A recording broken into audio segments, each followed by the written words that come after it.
Mr. Quiet by Roger Hargreaves. Mr. Quiet liked the quiet life. He lived quietly in a small little cottage in the middle of the woods. The problem was, that small little cottage was in the middle of the woods in the middle of a country called Loudland. Everything and everybody in Loudland was noisy. Oh, the noise.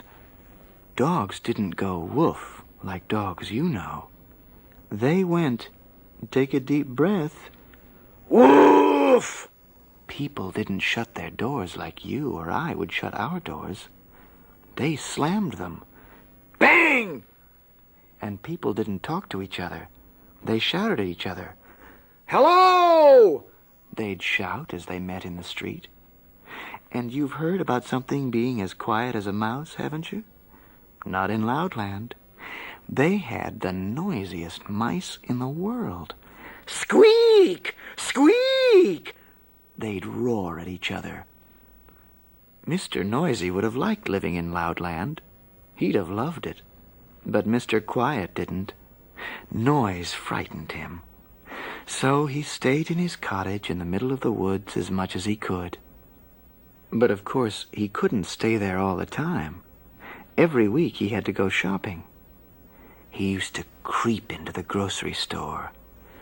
Good morning, bellowed the grocer.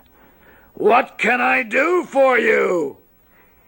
Please, whispered Mr. Quiet, could I have some cornflakes, please? What? Speak up! Mr. Quiet tried his loudest whisper. Cornflakes! Can't hear you! Shouted the grocer. Next, please! Poor Mr. Quiet had to leave without any cornflakes. He crept into the butcher shop. Please, he whispered, I'd like some meat. The butcher didn't even hear him. He was humming to himself loudly and fiercely.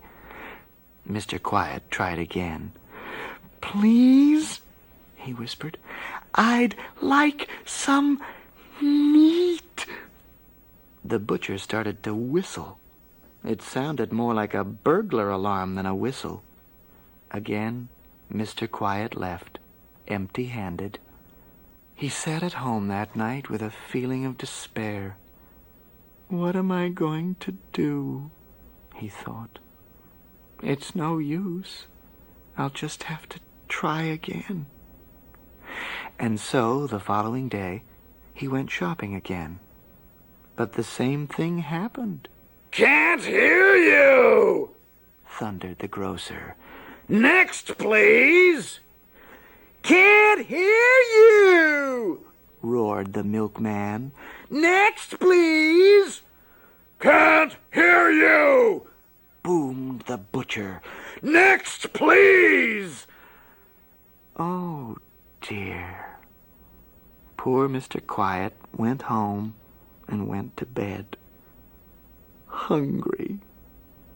The next morning, he was awakened by a noise which sounded like bombs dropping. It was the Loudland mailman knocking at Mr. Quiet's door. Bang! Bang! Bang! Bang! Mr. Quiet went and opened the door. Morning! Shouted the mailman. Letter for you! Mr. Quiet opened the letter in great excitement. He'd never received a letter before. It was from Mr. Happy in Happyland. An invitation to stay. Mr. Quiet was overjoyed. He rushed upstairs, packed his bag, and left that very morning. It was late when he arrived at Mr. Happy's doorstep. He knocked on Mr. Happy's door. Tap, tap, tap. Mr. Happy opened the door. Hello, he smiled. I thought I heard something. You must be Mr. Quiet. Well, don't just stand there. Come in and have some supper. It was the first good meal Mr. Quiet had had for months, and while he was eating it, he told Mr. Happy about all the problems he'd been having in Loudland. Mr. Happy was most sympathetic. Over breakfast the following morning, Mr. Happy told Mr. Quiet that he'd been thinking about his problem.